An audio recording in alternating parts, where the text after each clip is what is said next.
Hey there, and welcome into the Catch at Las Vegas Ballpark. I'm your host, Matt Neverett, and today we're coming to you from a truly exclusive area here at the Las Vegas Ballpark. It's our press level. We don't even show this to you on the tours. Featuring the control room behind the biggest and best video board in all of minor league baseball, our press level serves as home to our writers, our broadcasters, and even some special guests that make their way up here from time to time. Our video board is the biggest in minor league baseball, as I mentioned, and the 23rd biggest in baseball as a whole. It's 31 feet by 126 feet, and even from 2019 until now, we've expanded our ribbon board, going around the concourse from 90 feet to over 270 feet. Our game entertainment director, Gary Arlitz, is super excited about the progression of the production, even from 2019 to what we were expecting to put out in 2020, but the level of production in 2021 will be a noticeable difference. I think we're all really excited about it here at the Las Vegas Ballpark. Coming up on The Catch, we're going to take a look at some MLB storylines, including late-season award races, taking a look at the Athletics, who are one of the best teams in baseball, and some other storylines, all that and more when we come back here on The Catch at Las Vegas Ballpark.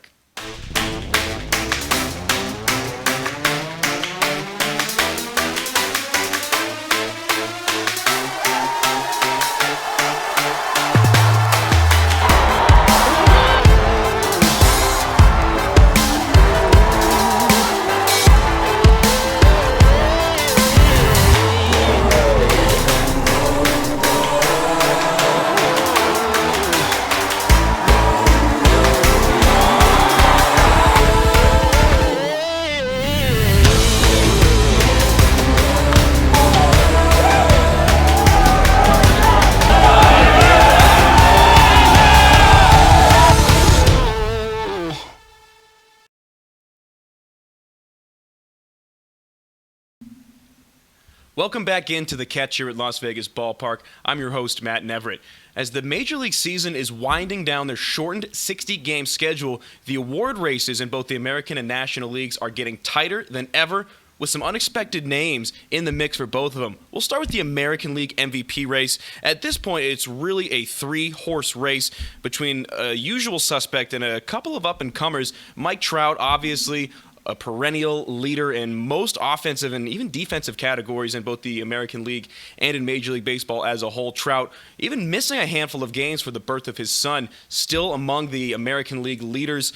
Jose Abreu, who has won American League Batter of the Week not once, but twice, and is leading that really, really hot White Sox offense to an unexpectedly great season thus far. Jose Abreu and Mike Trout, the two batters at least considered right now for the American League MVP. And how about Shane Bieber? We're going to talk about the American League Cy Young race later. Bieber's got it wrapped up. He has a full run, earned run average difference over the next best pitcher in the American League. He's got 20 more strikeouts than the next guy. His wins above replacement is a full win more than the next guy. Shane Bieber might have a chance for the Cy Young MVP double sweep. You look at the numbers for Bieber on the year. He's 7-0 with a 1.25 ERA, leads the major leagues with 94 strikeouts, and that's on an Indians team which just traded away Mike Clevenger, who a lot of people thought was their best pitcher.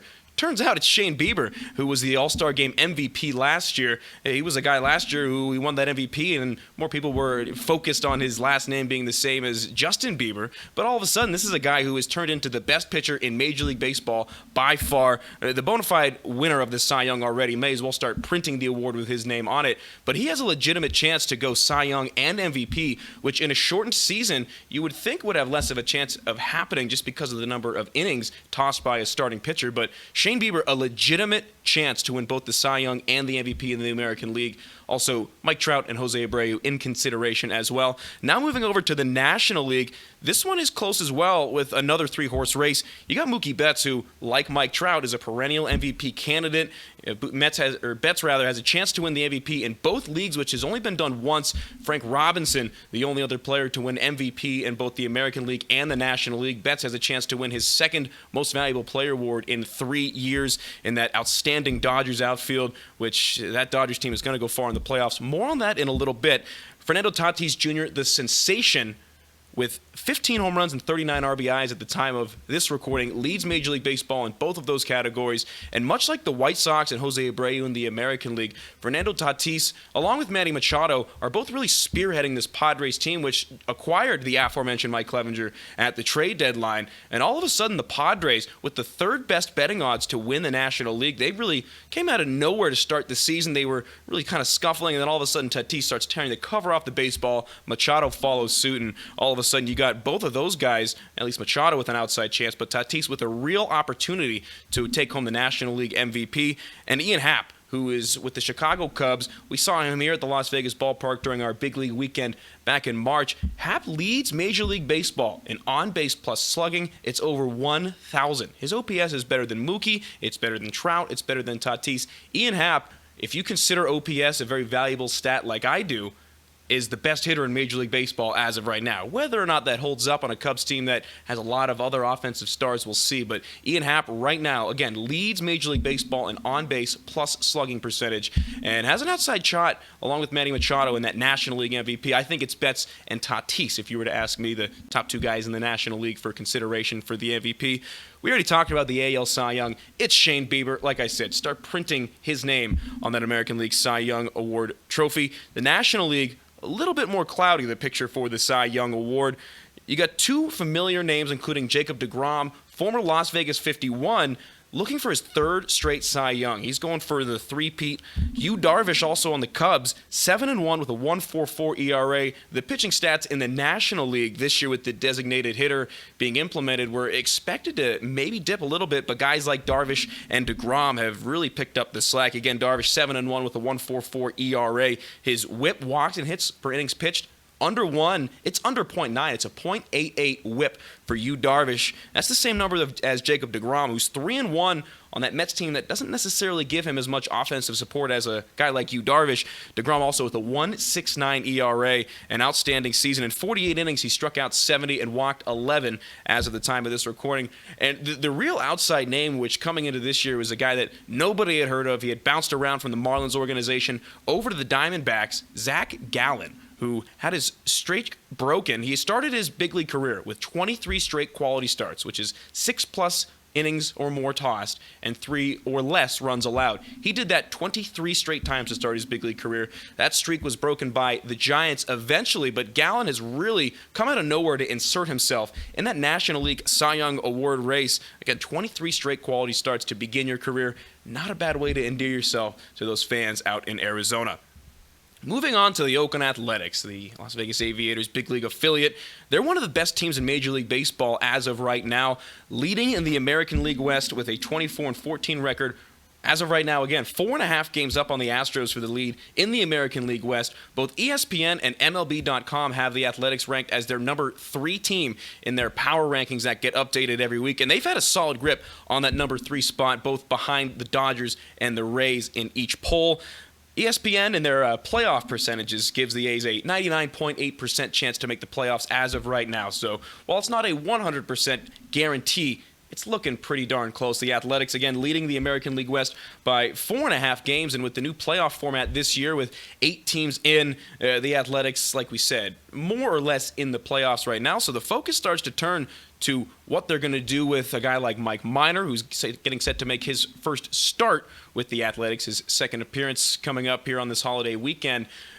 Their bullpen is great. Liam Hendricks, a world-class closer, often leads the league in saves as he does this year. The question is going to be starting pitching for the A's, because come playoff time, you cannot sell out on the bullpen like you can every single day in the regular season. So once again, the Athletics leading in the American League West as of right now, 4.5 games over the Astros. The Mariners, only 6.5 games back of the Athletics. They're kind of coming out of nowhere. Guys like D. Gordon, Kyle Lewis, they have some real young, exciting speedsters up in the Pacific Northwest. And then the Angels, 9 games back. And then the Rangers, 12 games back, 13-27. We talked about it on our very first episode here of The Catch at Las Vegas Ballpark, when the Rangers and their manager Chris Woodward were very upset with Fernando Tatis Jr. of the Padres, who we have talked about on this episode, for swinging and hitting a home run on a 3-0 count and a couple of the other breaking of the unwritten rules. Well, since that And since the catch number 1 came out, the Rangers are 3-17. They're 13-27 overall. So maybe karma catching up with them, but that's just my opinion. Looking at the other division leaders, the American League East is always an exciting one. The Red Sox are either in first place, winning the World Series, or they're in dead last as the worst team in baseball. It's the latter this year. They're 14-28 as of right now, with twice as many losses as they have wins. But focusing on the top of the division, the Tampa Bay Rays, similar to the Oakland Athletics in the way that they kind of run their organization, they have a couple of big stars and then supplement around them well. They do things a little bit differently, but it works for them. The Rays, as of right now, with a 28-14 record, second in the major leagues in wins, only to the Dodgers, who are projected in a 162-game season to win 106 games this year. So the Rays, everyone expected them to be good. They have the alternate record of the Red Sox, twice as many wins as losses. They are outstanding. The Blue Jays, as of right now, in the playoffs, and the Yankees, 1 game over 500, really scuffling. They're 3-7 in their last 10. They are 7-13 in 30 games on the road thus far. The Yankees 21-20. They're in the playoffs as of right now as the 8th seed. But that could change. The Orioles and the Red Sox rounding out the basement of the AL East. And in the tight American League Central, 3 teams within a game of the division lead, including the Indians and the White Sox, who are both tied with a 26-15 mark. The Twins, who a lot of people had projected to win that division, 1 game back with the Tigers and the Royals bringing up the rear, both with losing records way in the rearview mirror. The Twins, again, 1 game back. They're 18-5 at home as of right now. So when they're playing at Target Field, they play well, and the White Sox, the offensive juggernaut that they've become, challenging the pitching juggernaut that the Indians are. So kind of alternate styles there. The White Sox will beat you at 10-9. The Indians will beat you 2-1. It's a matter of which one will play on any given playoff day. And now moving over to the National League, starting with the National League West, only because we brought up the Dodgers thus far, projected the most wins in baseball this year. They have not disappointed. Mookie Betts, Cody Bellinger, that outfield, outstanding with the power. They're 15-7 at home and 15-5 on the road as of right now. So it's not like there's a split either way for the Dodgers. And the Padres, who were expected to have somewhat of a breakout year, having an outstanding year, especially by their standards when you compare them recently. 4.5 games back of the Dodgers, with LA running away with the most amount of wins in baseball. You're basically playing for second place in that division, which they are. And the Giants, as of right now, a 500 record, 21-21. Season ended today. They'd be in the playoffs as the 8th seed. They were projected, keyword projected, to be one of the worst teams in Major League Baseball this year. And manager Gabe Kapler has done a great job with some veterans like Hunter Pence and Evan Longoria of really sparking a belief in themselves that maybe they didn't have. I know a lot of people didn't have prior to the season. And the Rockies and the Diamondbacks, both in 4th and 5th, respectively, in the NL West, those were 2 teams that were, again, projected to kind of have turnaround years. And the Rockies started out hot. They were 16-5. They're 20-21 right now, so they've fallen off a cliff. Their pitching has been mostly to blame for that, especially late in games. And the D-backs, who made a deadline selling deal to get rid of Starling Marte, shipped him off to Miami, kind of up and down. They were supposed to be good. Now they're selling. The future is murky, to say the least, in Arizona. With the NL Central, the Cubbies leading as of right now with a 24-18 record. Cardinals 2.5 games back, although they've played nearly 8 less games. The Cardinals with a big postponement of their season in the middle due to the coronavirus pandemic and the ensuing days off. They're 17-16, so a handful of less games played, but they're 2.5 back.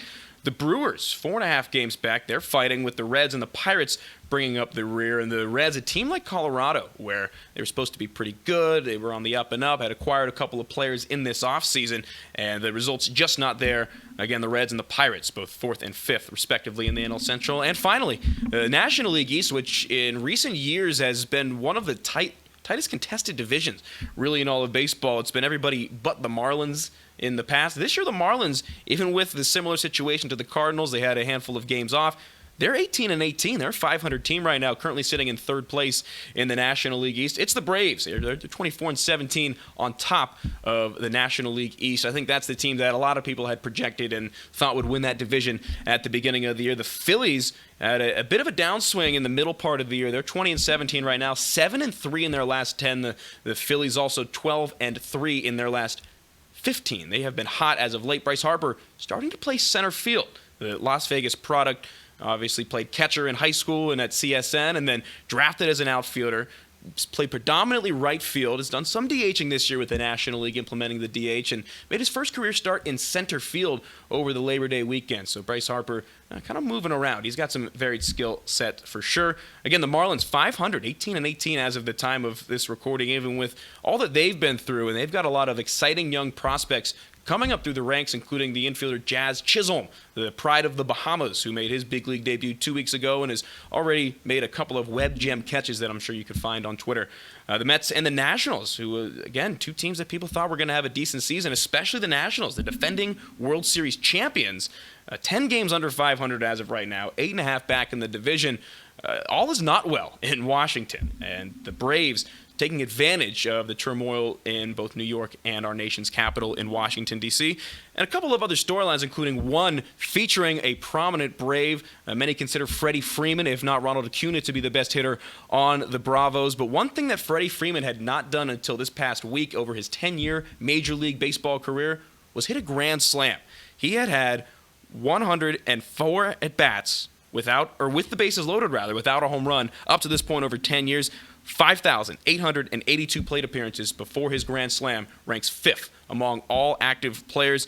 So Freddie Freeman, as I'm getting to, had his first career grand slam last week, and then 2 days later, he had his second. He had 2 in 3 days after not having any for 10 years. So if nothing else, congrats Freddie Freeman for getting not one but 2 monkeys off your back there. Also a local shout out, Dean Kramer made his Major League debut with the Baltimore Orioles over the holiday weekend. Kramer spent the 2016 season here in Las Vegas with the UNLV Rebels, drafted in the 14th round. He was the first Israeli-born player drafted by Major League Baseball, became the first Israeli-born Major League player to ever make his debut in the big leagues. So congratulations to Dean Kramer, representing both his home nation of Israel and Las Vegas with the UNLV ties.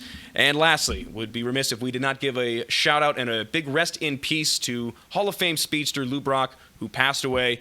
When Brock retired, he was the all-time stolen base leader as well as the single season stolen base leader. He was a champion of civil rights, racial rights. Lou Brock, big rest in peace, passed away just 5 days after his buddy Tom Seaver, who the Mets wore the dirty knee on the right knee on the day that they honored him. Pete Alonso with the walk-off home run.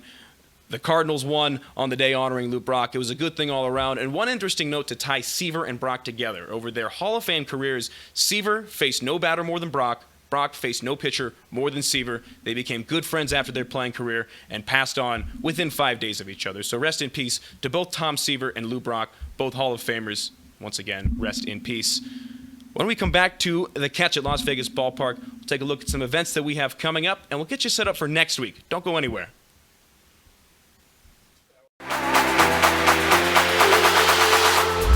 What the Aviators have done is they've given a reason for Las Vegas to love their baseball team again. From the groundbreaking on, literally it couldn't be done. It was just the timeline to get a state-of-the-art stadium built was impossible. To get the team organized, ready to go, to even get out here and play, nobody really knew if we could do this. And the fact that not only we did it, but it was done at such a high professional, high quality level.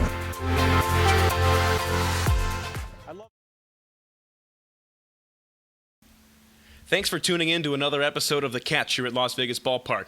You won't want to miss next week's episode. It'll be our most appetizing one yet. We'll be joined by our executive chef. I'm already getting hungry for next week's episode. Be sure to like, comment, and subscribe, and click the bell on the bottom right portion of your screen to be updated whenever we post from the Las Vegas Aviators. Once again, thanks for tuning in to The Catch at Las Vegas Ballpark. I'm Matt Neverett.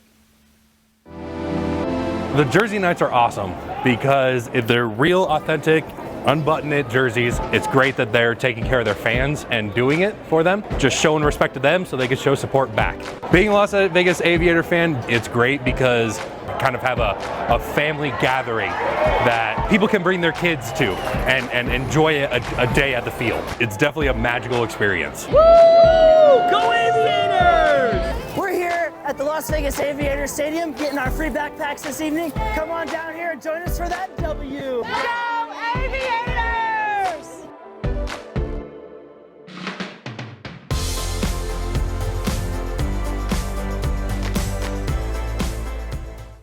With no Aviators baseball being played here at Las Vegas Ballpark in 2020, that leaves this awesome venue wide open for your public, private, or corporate event. Be sure to visit thelvballpark.com for more information about how to book your event here at our many amenities here at the LV Ballpark. During these troubling times, the Las Vegas Aviators team store is still open from Wednesday to Saturday, 11 to 4. You can get your full assortment of masks, hats, and customized apparel. Be sure to visit milb.aviatorslv.com for more information.